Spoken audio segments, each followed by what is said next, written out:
Hey everybody, how you doing? This is Dan Blanchard with the Travel in Time with Dan Show, where we mix travel with history and with leadership, and of course me, Dan Blanchard.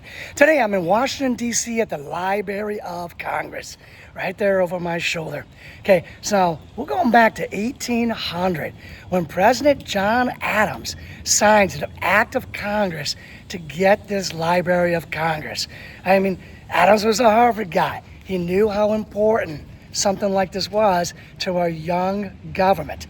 Now, initially, it had a tiny legislative purpose, right? It had it's a little different. It was a different place, didn't have its own building.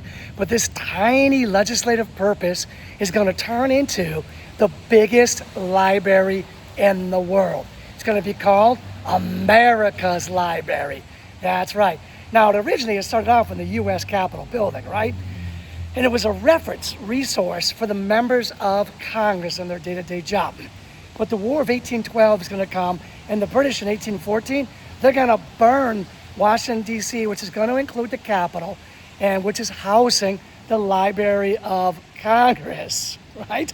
They're going to burn that, and we're like in big trouble, right? 3,000 books gone. Oh boy, that's bad, right? That's real bad. However, maybe not. What's going to happen? Right? Don't think of the problem, think of the solution.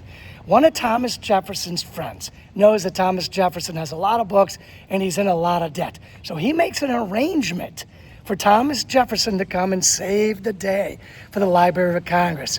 Right? He's going to save the day.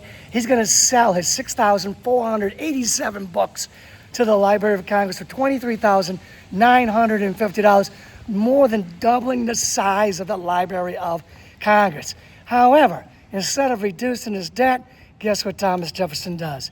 He goes out and he buys more books. Yep, that's exactly what he does. Goes out and buys more books.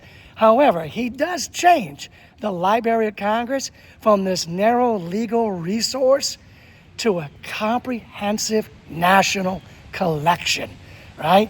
And many years after Thomas Jefferson, there's going to be this guy named Ainsworth Rand Spofford.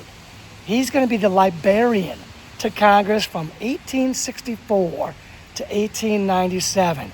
Yes, you did hear that right. That's like 33 years he is the librarian, all right? And that's a long, long time. And he's got these big visions, right? His library vision is that this is going to become the American equivalent to the British Museum. This is going to be the central repository of the nation's intellectual life.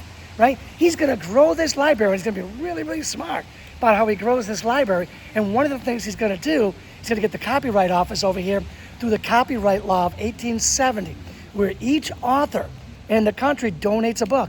Heck, a couple of my books are in there, right? And this is going to make the library grow by leaps and bounds, and it's going to be done in a way that doesn't require a budget. The books are just going to be like volunteered. They're just going to be handed over, donated. Why not? So they're not going to need a budget to do this, to grow the library. In 1897, this place gets so big, they're going to have to eventually get their own building. Right? They're going to have 180 million items here. The shelves are going to stretch for hundreds of miles. All right? And this is what you're seeing over on my shoulder. This is one of the many buildings that are here. This is the Thomas Jefferson Building, which many people call one of the most beautiful government buildings in the entire country. And it's basically the cultural aspirations of the Gilded Age, right? It was built during the Gilded Age to represent those cultural aspirations of the Gilded Age and how education is like super important to you. And inside here, you can have tons and tons of primary resources, right? Why?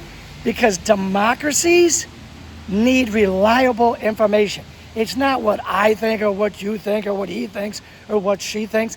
It's the primary resources are in there. All right? The primary resources are in there, and that's what democracies need. All right? Now, in this new era that we are in today, there's a new challenge, okay?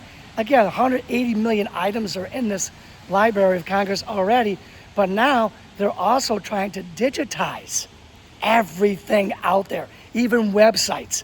That's going to be a huge challenge for the Library of Congress. But at some point, everything that's ever been digitized is going to be here as well.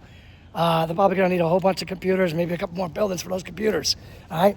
Now, everybody, you know when I do my travel on time with Dan Show, I like to mix travel with history, with leadership, and of course me, Dan Blanchard. I've got, if you have not been down here to the Library of Congress, you see the other side of this building. It's beautiful. Hard for me to get much of a view today because of the rain, but it's beautiful. It's definitely worth traveling down. There's so many things to see in Washington, D.C., and a lot of things are free to see in Washington, D.C. All right, giving you a little teeny bit of the history of the Library of Congress. Now, what's the leadership? The leadership is this.